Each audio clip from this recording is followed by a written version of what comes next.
Hi, my name is Katrina Kaiser, and this is my Tutorial 2 video. First, I would like to point you to my database for Tutorial 2 in the Object Explorer pane, which is right here. It contains folders for the database diagrams, as well as a folder for our tables that we imported and other folders that are not used for this tutorial.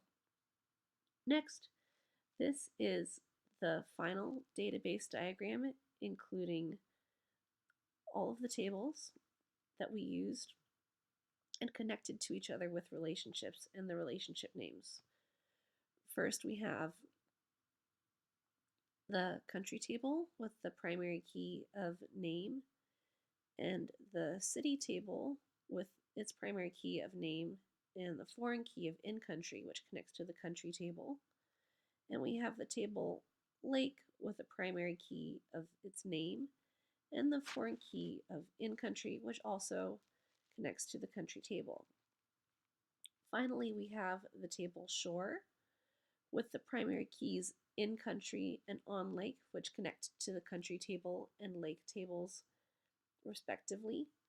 The in country column in shore connects to country in name, and the on lake column in shore connects to the lake name in the lake table. Next, I'd like to point you to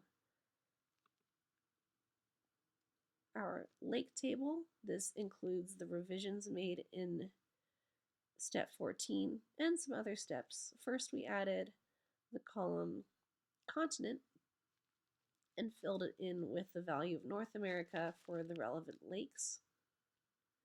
And we also added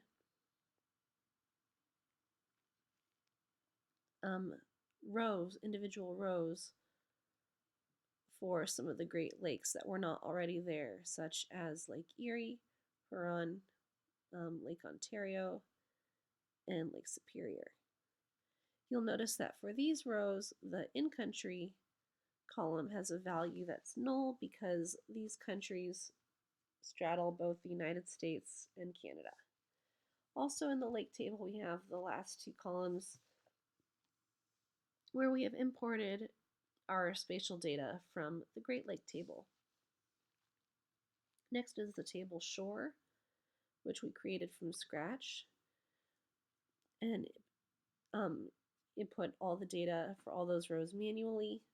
We have all of the Great Lakes, the countries that they're in. Some lakes are in multiple countries, and the lengths of their shorelines.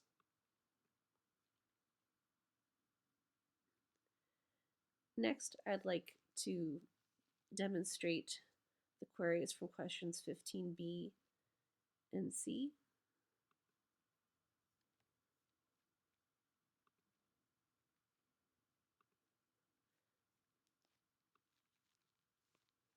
(15b) asked us to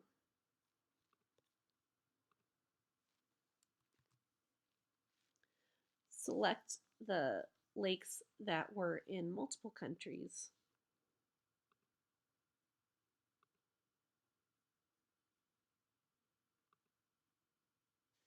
And these are the Great Lakes from our shore table that are in multiple countries, Lake Erie, Huron, Ontario, and Superior.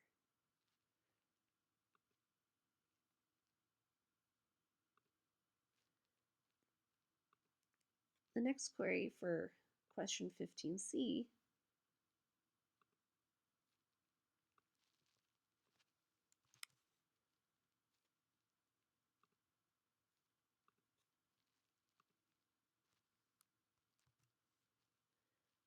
asked us to select not only those lakes, but also the lengths of their shorelines, both in the United States and in Canada, sorted on the length of their shoreline in the United States. So what I chose to do here was to join the table to itself and then create two separate columns for the shoreline in the United States and the shoreline in Canada. So let's take a look at that here. And here are the results. You see the same 4 lakes a column for the shoreline in the United States, and the column for the shoreline in Canada. Finally, I'd like to show you the map created from our spatial data.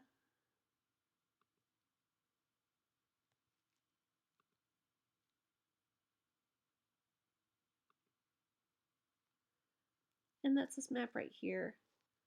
We have the different lakes, Superior, Michigan, Ontario, Erie, Huron, and this small lake in Canada. What's the name of that lake?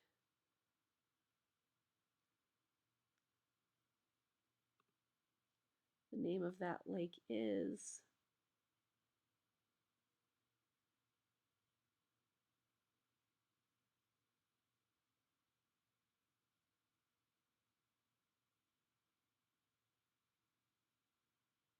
Lake Nipigon. All right, thank you for listening to my video, and I hope this was helpful for everybody.